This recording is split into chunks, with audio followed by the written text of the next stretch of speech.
right. Hello, Chris. Hello, Chip. I'm pretty sure that applause was for me. I don't want to sort of rain on your parade a little bit. No, first I want to thank all of you for being here tonight. This is really amazing. Thank you for braving the atmospheric river. And let's give another round of applause to Chip. Thank you so much for being here. I can't think of a more busy person on the planet right now, so the fact that you were able to make some time is really great. So actually, I'm going to start this conversation. We're going to be talking about learning to love midlife. You all will get a copy of it this evening, signed by Chip himself, so make sure you grab that on the way out. You're also going to be getting one of these. It's an open water moleskin notebook, and we have those in bags for you. So just a little something so you stick around. Well, they're going to be here for you, right? So I want to start off with a tactical question, which is when reading Learning to Love Midlife, how should people read it? And the reason I ask is because it can be really hard to read a book about how you're going to change your life and not be in the moment reading the book. So should people take notes in the margins? Should they read it more than once? What's your advice for just reading Learning to Love Midlife? If you're older, read it with your reading glasses. Thank you, Chris. It's an honor to be here. I was at the Battery in the early days when it was fledgling, just getting off the ground, so it's nice to be back. So I wanted, this is my 7th book, and I've been really fortunate to tap into my passion of writing, which I ran away from in my teen years, and frankly, up until my late 30s. And I would say that of all the books I've written, this is the one that was most written for the mainstream.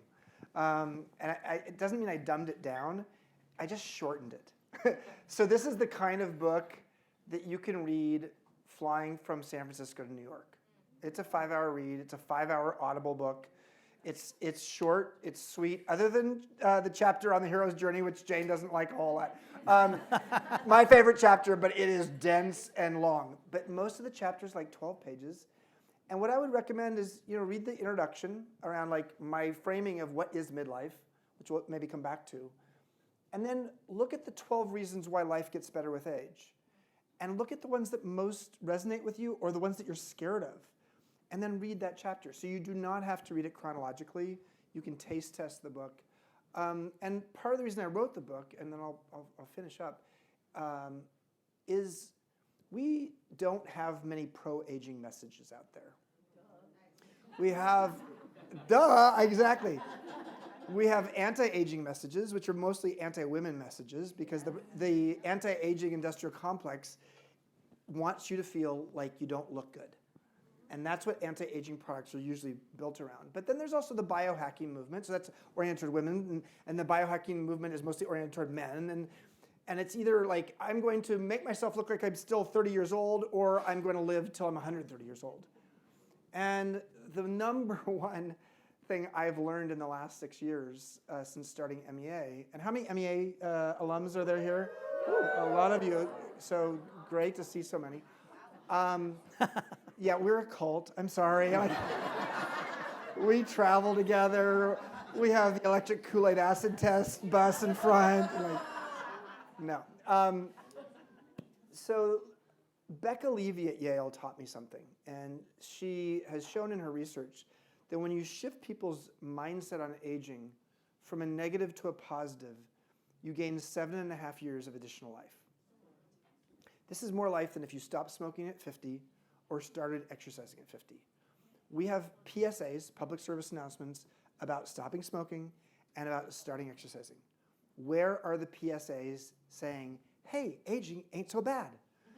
And what I really want to do is, using my own personal experience of my midlife, but also what I've learned from the over 4,000 alums from 47 countries who've come to MEA, but also the social science, to say, like, here are 12 reasons why life does get better with age. And I'm proud because weirdly, there was not really a book like that. There were a lot of books about how to, what are the things you do physically to improve your aging process, or mentally, cognitively, but very few were focused on the sort of psychosocial perspective on how do you feel better about aging in the company of others. Okay, so I want to actually key off on that for a second, right? So I've seen you in your TED Talk, and then as you've appeared on Good Morning America, and you talk about Not midlife crisis, but midlife chrysalis, right? And that got me thinking about the adage of the man who came across a butterfly struggling to get out of a chrysalis and then decided to help it. But in doing so, actually hobbled the butterfly because it was the struggle that produced... That strengthened its... that produces the wings, right? So as we are trying to reframe midlife as a midlife chrysalis, how much of a struggle does it need to be, right? Like, well, let's be clear that what's the number one word attached to midlife? This is the worst brand in the world. I mean, how many, so it is slightly deserved, midlife crisis, the term. It's slightly undeserved. Why is it deserved? The social science research on the U-curve of happiness shows that from early 20s till about 45 to 50, we have a long, slow decline in life satisfaction. And then 45 to 50, we sort of bottom out, 47.2. Anybody 47.2 here? I'm so sorry for you. That's the low point. But your mileage may vary. And then people get happier in their 50s, their 60s, 70s, actually progressively happier, and women in their 80s. And so, oh, okay, that's not the narrative we have in society. The narrative we have is if you can survive your midlife crisis, on the other side of that is disease, decrepitude, and death. And so the idea of a chrysalis, the idea that what if midlife, and I've had a terrible midlife between 45 and 50, and I had an amazing midlife in my 50s. I'm 63 now. And what I wanted to say was what if midlife is a transformative era? What if it actually, yes, circumstances may suck. And a lot of transitions happen, from menopause to divorce to changing your career to having your parents passing away, empty nest. I have stage 3 prostate cancer, figured that out 5.5 years ago. I'm doing okay, yeah.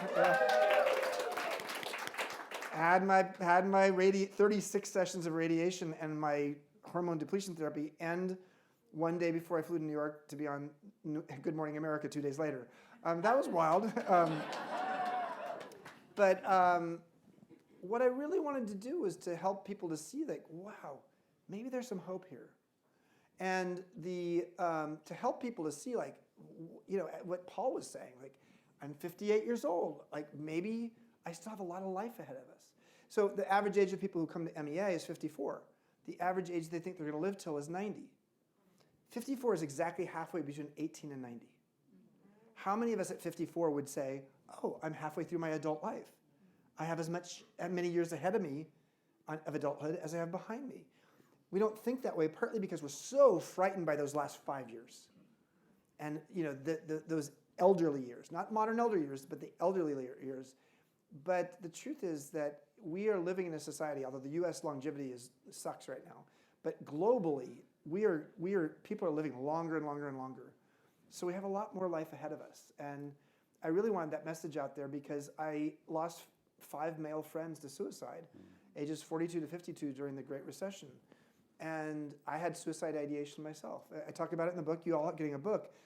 I write in the book about the fact that at one point, when I was going through a really hard time in my late 40s, I was driving to the Golden Gate Bridge to jump. And I thought, okay, well, I'm a well-known boutique hotelier in town. I operate more hotels than anybody in San Francisco. And of course, I'm going to use a tourist attraction to kill myself. But I called my friend Vanda on the way there, and Jill knows Vanda. And Vanda took my call, thank God. And she said, pull over, let's talk. We talked, and as we started talking, on my Sirius XM music channel, Aretha Franklin came on singing Amazing Grace. True story. And that was when I said, okay, I'm supposed to stick around. But, when you have one of your closest friends who has the same name you have, the same weird name, Chip, take his own life. He's born the same year, almost like my spiritual advisor. And when he takes his life, right, when I was the one telling him, I think I want to commit suicide. And then he's the one who does. It totally messes with your brain. Yeah. So I'm doing this. I am a midlife activist because, because we need that. The world, last thought, there are 3 life stages that were created in the 20th century that emerged. Adolescence didn't exist as a word until 1904. And then all of a sudden it became a thing. Like, okay, no, you're not an adult when you hit puberty. You're an adult when you hit 18. And so between 12, 13, 14, and 18, that is a transitional life stage between childhood and adulthood. And once people understood that, we had child labor laws and public junior high schools and high schools getting created in a much more mass way. Similarly, retirement became a thing in the 1930s when Social Security and pensions came along, and then later AARP and retirement communities. Both of those life stages have have large constituencies supporting them, supporting teenagers, supporting retired people. Who the hell is supporting midlifers? No one. Well, I am, but no one. And I just think that we're not very good at understanding that midlife, also known as midolescence, is the adult corollary of adolescence when we're going through hormonal, emotional, physical, and identity transitions. And people deserve support through that period.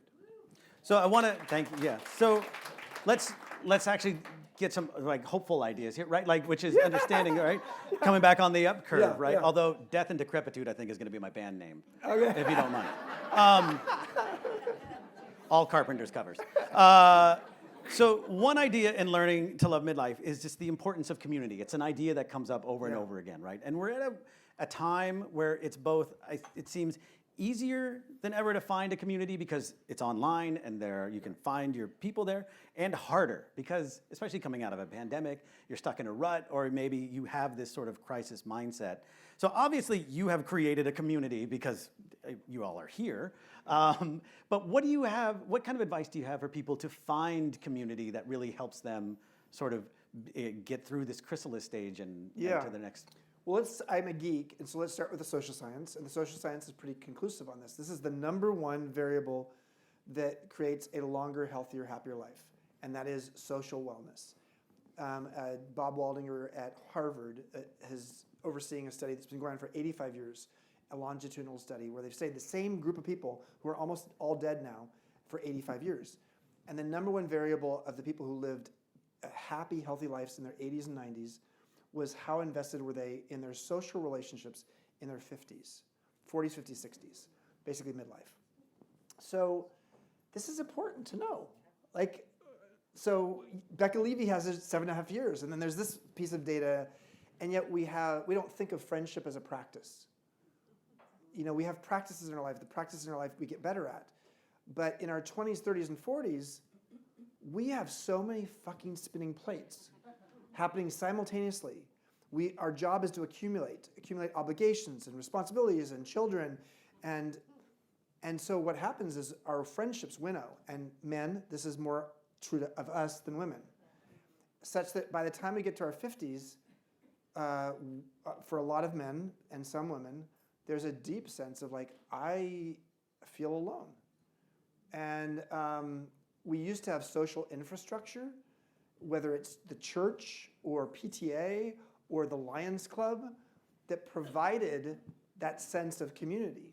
And most of those social infrastructure institutions in our society are much smaller and less prevalent than they were when our parents or grandparents' era. And so what that means is we actually have to create new infrastructures, new programs that help to connect people.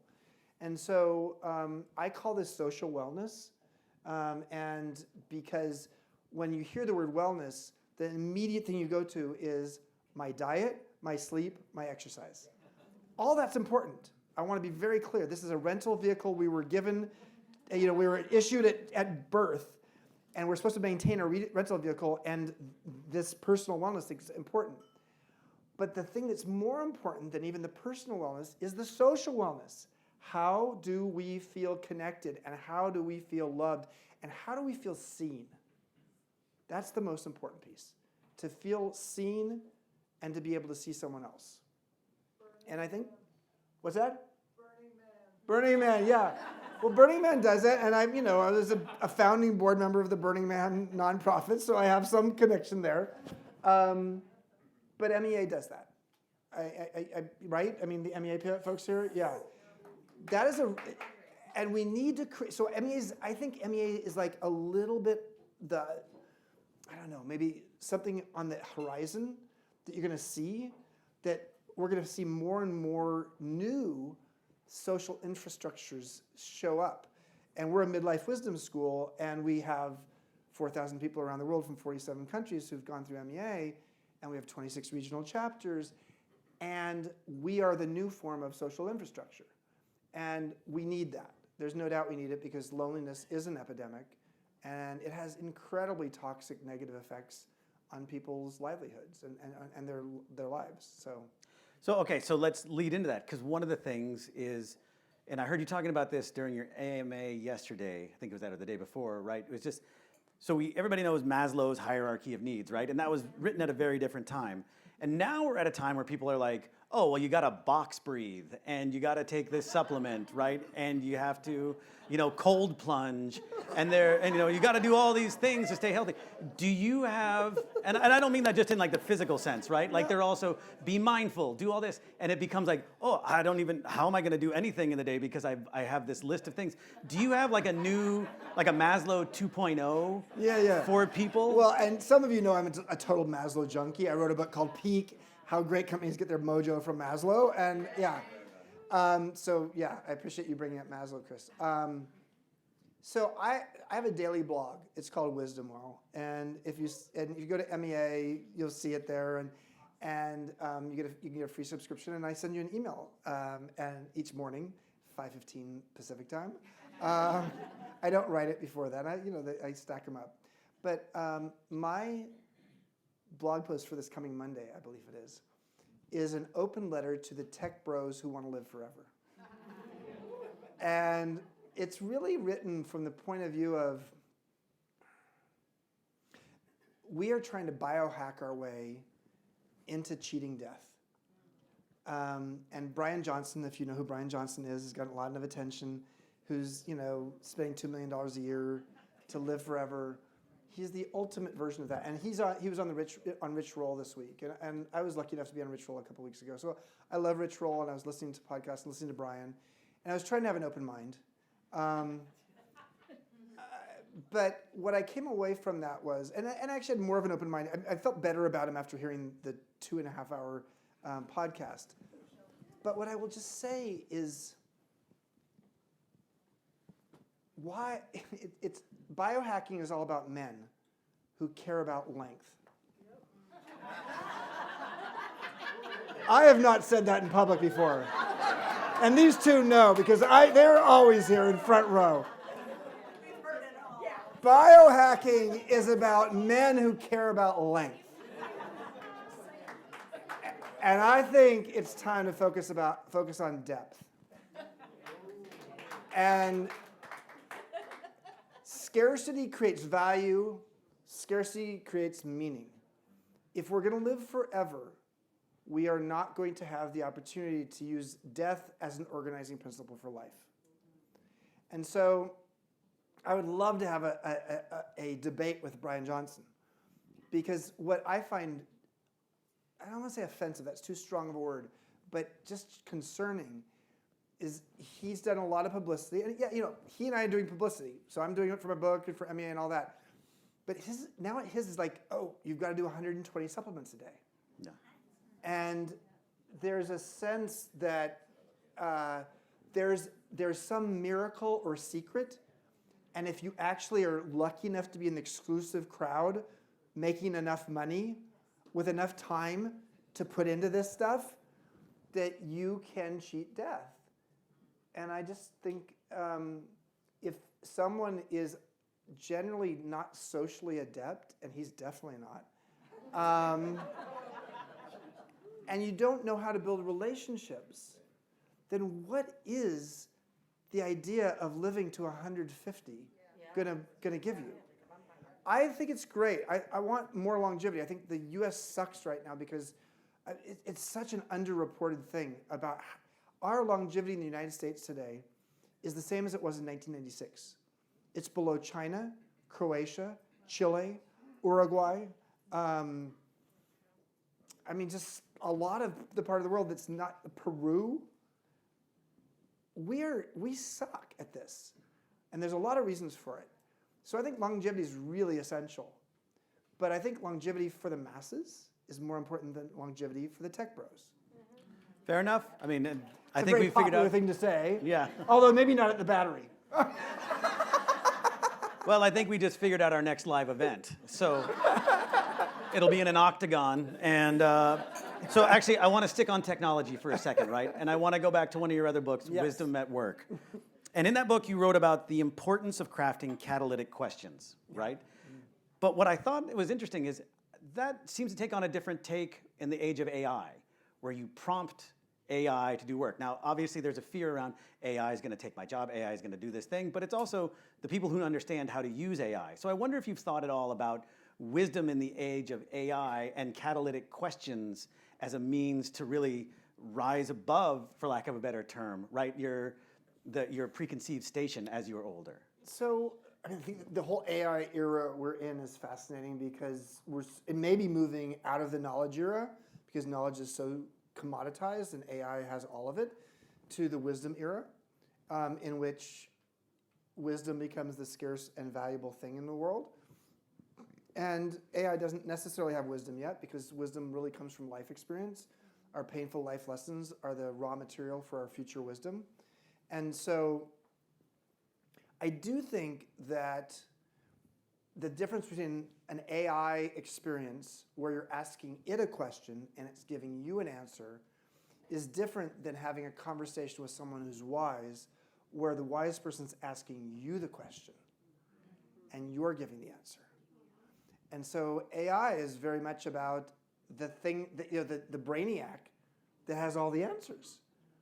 But the people I most appreciate in my life today are the ones who have presence and are able to really hear me and and if wisdom is metabolized experience that leads to distilled compassion, they know exactly what I need right now, and they'll offer it to me not in advice, but in a beautiful question. And So let's follow up on that real quick, right? Because Yeah. a question I have is, you talk about in the same book. and that's what I tried to do at Airbnb. So I tried to do that with the 3 founders at Airbnb. I immediately knew when I got there that I was not going to be the smartest person in the room. Definitely not. And I was certainly at 52, with the average age there being 26 at that time, I was not going to be the person who understood technology. But if I could be the person who would ask some wise questions occasionally, that's how I would try to make my mark there. And I wrote about this in Wisdom at Work, The Making of a Modern Elder, my experience at Airbnb, but I also talk a little bit about this in Learning to Love Midlife. Yeah. So one thing, because you also talk about the You're good at importance. this. I try. I do my best. Wait, do you do this very much? Not as much as I used to, but this is. You used to do this a lot. Yes. Yes. Oh. That's okay. Sorry. Oh, I didn't now mean I'm scared. I didn't know. All right. So now the interview really begins. Let's dive into the financials. No. No, but what I want to, you talk about the importance of curiosity, right? Mm-hmm. And it's easy to sort of say that, but how do you get people to sort of kickstart their curiosity and then take the next step and act on that curiosity? So let's start by just examining curiosity for a moment. Curiosity is inefficient. Curiosity is something we get bred out of us as we get older, in our younger years. A 4-year-old asks many more questions than a 14-year-old, who asks many more questions than a 24-year-old.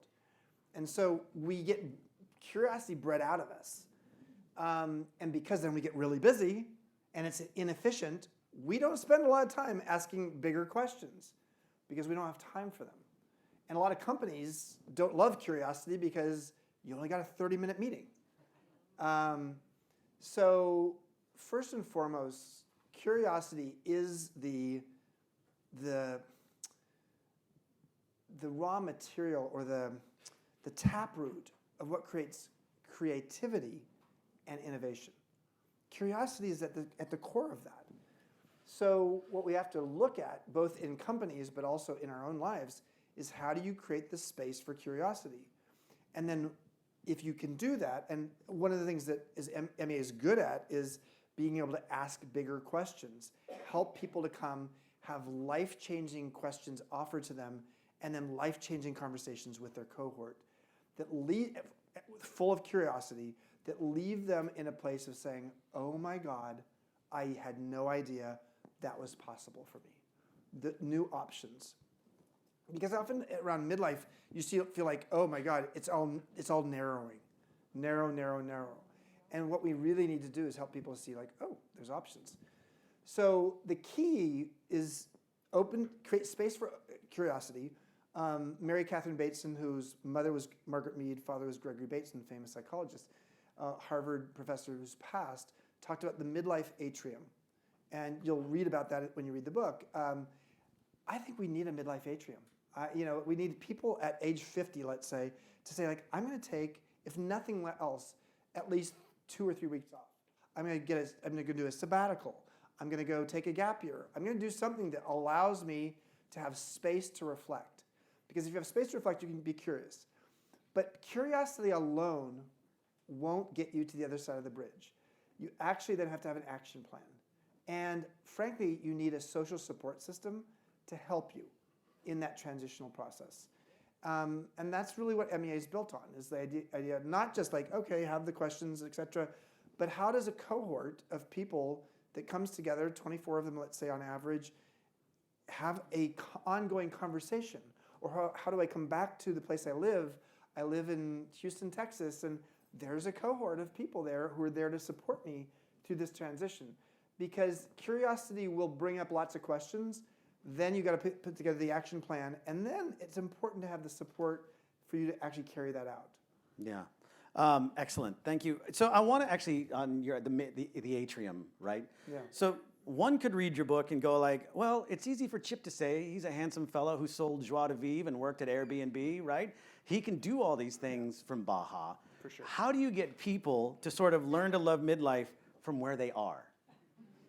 Yeah, it's a great question. And I'm not handsome. I am formerly handsome. No. I appreciate that question, and it's part of the reason why we have a scholarship program, a financial aid program for MEA. And over half the people who've come to Baja are on financial aid, because I don't want it to be a privileged thing. I deeply believe that we need to create something that's mainstream that anybody could take action on. So that's the first point. The second point is people don't come to MEA purely because they need to change their trajectory of their career. Sometimes it's a divorce. Sometimes it's a tragic thing that's happened in their life. Their son or daughter passed, or their parents, passed before you'd had the conversation you needed to have with them.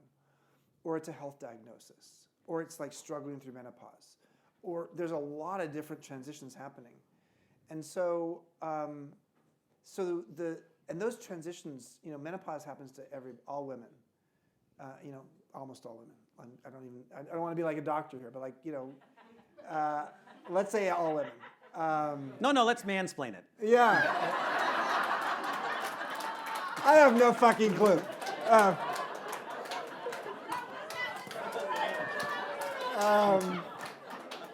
Yeah.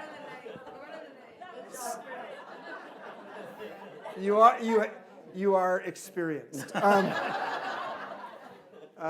So it's just beginning. Okay.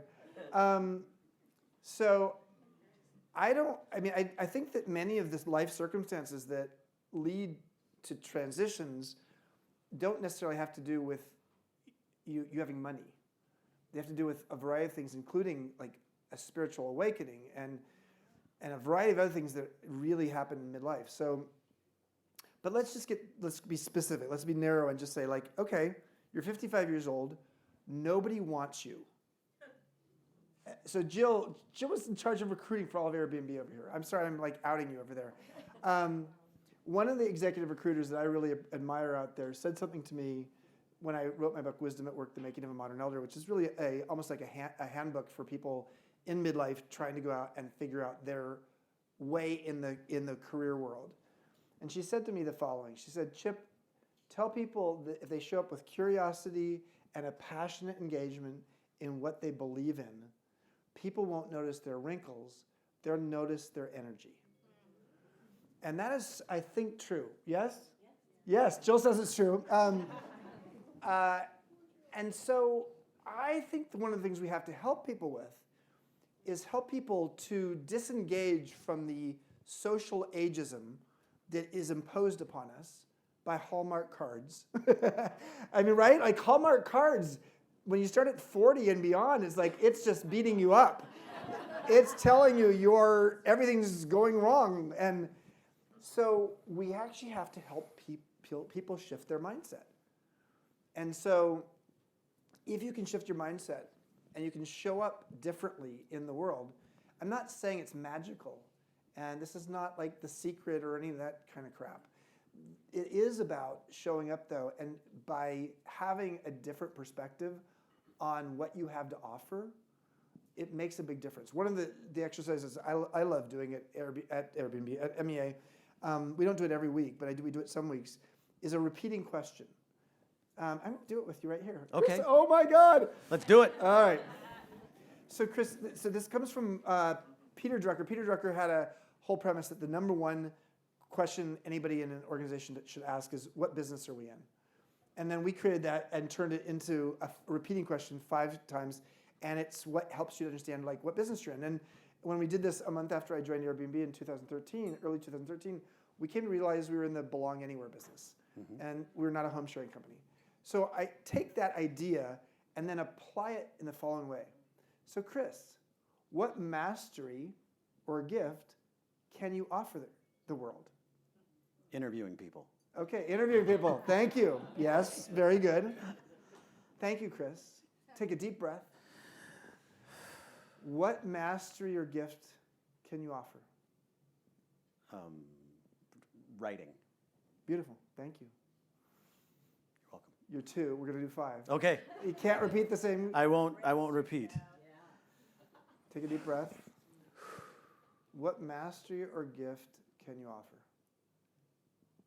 Unreasonable hospitality. Thank you for that. Very important. Thank you. Chris, what mastery or gift can you offer? Empathy. Beautiful. Thank you. And finally, what mastery or gift can you offer? Kindness.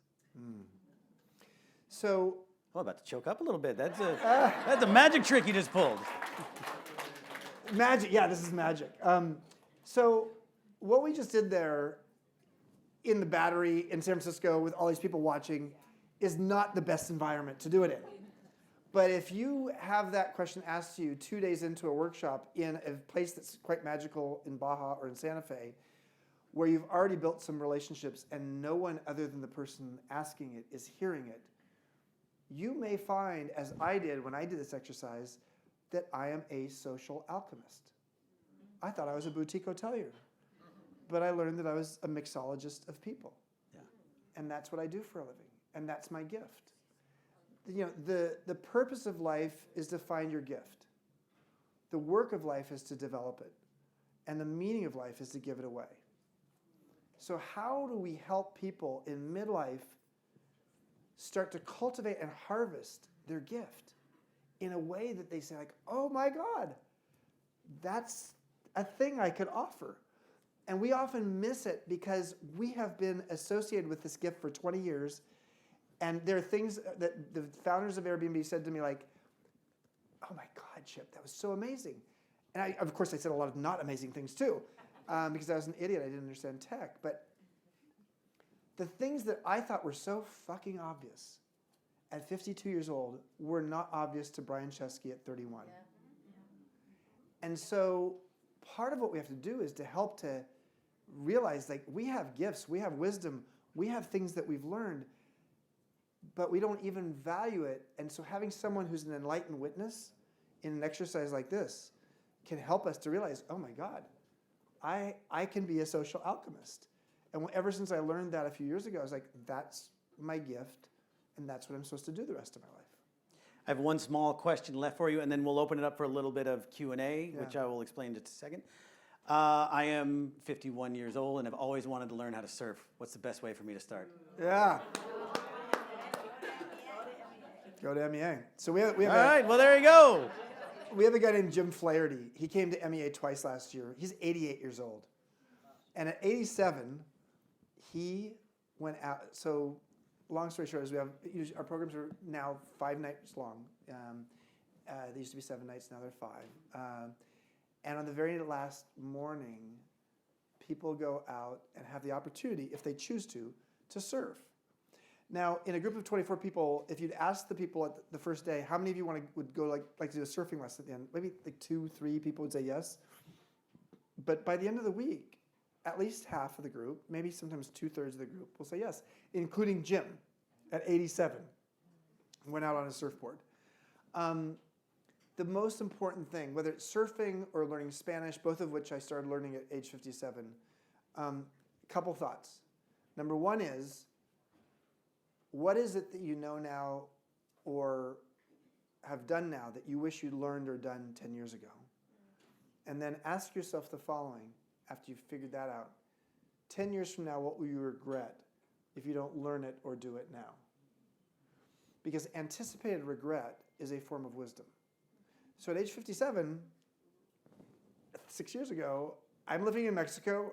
I live near a surfing break. My brain says oh no, I'm too old to learn Spanish and learn to surf. But I said to myself, at 67, it'll be harder than at 57. And so I started learning Spanish, and I started learning to surf. The most important thing about learning something new is to actually move from a fixed to a growth mindset. And when you have a growth mindset, you're willing to try things and improve. You're not judging yourself, and you just feel like winning is not success is not winning. Success is learning. Yeah. So. All right. So, yeah, let's give him a big round of applause, please. Thank you. So, we have a couple minutes because we started early. I'm going to put Paul, also known as Pablo, for those of you who went to MEA with him. I've known Pablo for decades. And Jules, I apologize for this if you're in the back. I think we should use a handheld mic for questions. Paul/Pablo will find you if you raise your hand. Here's the thing. Questions start with the word what, how, or who, because we got a lot of people here. So I want to make sure, and why, sure. Sorry, yeah, I was a journalist. I got that. So what I just want to make sure is that we allow enough time. We'll do this for about 10 minutes or so. So I want to make sure that people are asking questions of Chip that we can all learn from here. So I don't mean to be school marmish or whatever that is. I just want to make sure we have take that up the lights a little bit. Expectation. Yep. Yes, we'll bring up the lights a little bit. If you have a question, please raise your hand. That person over there. We got a question over there. One question over there. One question. No, you're good at this. And give us your name. My name's Erin, and I'm going to definitely make this a question. It's how are you going to leverage this opportunity with 2 really old presidential candidates? It seems like the branding opportunity of a lifetime for you. I don't know if it is, actually. Because, we live in a bit of a gerontocracy, which means that while in Silicon Valley, power is moving to young people, in Washington, D.C., not so much. And so I don't want to get into the details of that, but I think that there's a lot of negativity about the idea we have two presidential candidates who are around age 80. And yes, I can sort of try to play up the importance of wisdom, but I also struggle with it that we don't have a choice between an 80-year-old and a 50-year-old, for example. And so that you can say okay, if I'm choosing just based on age, I'm doing that. So I don't know. It's a hard question to answer, partly because we're in such a politically polarized world, and so. But I also think the idea that someone. So let's talk about last thought: crystallized intelligence versus fluid intelligence. Arthur Brooks wrote a book called From Strength to Strength, profiled MEA in that book. New York Times #1 bestseller. He looked at the idea that when we're young, we have fluid intelligence. We're fast and focused in terms of our brain. And when we're older, we have crystallized intelligence. We think systemically, holistically, We connect the dots. And as Dr. Gene Cohen, who wrote the book The Aging Brain, shows, you actually have four-wheel drive of your brain. Your brain shrinks a little bit, but you're more adept at going from left to right to left to right, which allows you to think more systemically and holistically. I wish more people knew that. That is one of the, in the book, you'll see there's 12 reasons why life gets better with age. That's one of the 12 reasons. And there's a huge amount of value in that. And I think there's a lot, and wisdom comes from that. And pattern recognition comes from that. But I think the fact that we have two people who are almost 80 years old, or one over 80, one almost 80, is a travesty, frankly, personally. Because I think we need, a younger set of people. Yeah, there are. So. Thank you very much. Paul, I'm going to let you find something. Raise your hand, please, and Paul will identify. There's people up here. There's people back there. Yeah. Hi. Stand up. Stand Hi, Chip. up. Hey, all right. Hey, Chris. Hey, Hi, Mike. I'm Mike Romo. Hi, Chip. How are you? Hi. How you doing? Tell me, how do you talk to people about the notion of loyalty, whether it's to a career, to a relationship, to a state of mind, and to talk them through? Because, man, am I loyal, but I don't know if that's limiting me or not. So actually, I was having a conversation with someone earlier. There's something called the Enneagram, and the 6 is very loyal. So I mean, I think, listen, loyal. The more something is scarce, the more valuable it is. Not always, but generally. And I think we live in an era that has less loyalty, and therefore, being someone who's naturally loyal will be valued, and will be abused. Because sometimes people will take advantage of that loyalty. So I think the advice I would give to someone who's naturally loyal is I'd ask you two things. Number one is protect yourself against people who will take advantage of that. Dive deep on the things that you deeply feel loyal about. And then, actually, it's 3 things I'm saying. Why are you so loyal? What are you fearful about? Is there some fear behind that loyalty? And that's the powerful question that you need to go deeper on. Not because loyalty is a bad thing, but often, in social science, loyalty can be the thing you do because of a fear. So. All right. Paul, who are you gonna? Somebody up here? People here. Looks like. Yeah, I mean, we'll try to get to as many people, but we also, And I'll try to be brief on my answers. Yeah. Thank you. So I would love for you to talk a little bit more about the pain and loss that comes with middle age and the journey towards joy. So our bodies, just as you get comfortable in your own skin, it starts to sag. It does. So there's a bunch of things that aren't great as we get older. Our bodies, our short-term memory, frankly, dealing with death in our families, with our parents and friends, and our own mortality becomes more prevalent. But Laura Carstensen at Stanford's Center on Longevity, I'm on the advisory board there, has shown that when people actually have a shorter amount of time left in their life, they get less focused on the future, more focused on the present, more focused on relationships, and they become happier and more joyful. So even when you're facing the worst, there's the possibility that our psychology and our brains are such that we actually make some shifts that actually allow us to have more gratitude. And I would just say the 12 reasons why life gets better with age, really all 12 of them are relevant to how to welcome more joy in your life based upon knowing that some things get better with age. But I think that's the part that I just say, society doesn't talk that way. There is not a pro-aging message. So. We had somebody over here. Look at that. Oh, Seth, also a co-founder of Open Water. Give Seth a big hand. His name hasn't been mentioned yet. Chip, every time you talk about MEA, it sounds like a drug. I mean, for those that have not participated yet. So we're in very complicated times right now. A lot of people are feeling heavy, not hopeful. Yeah. What is giving you hope?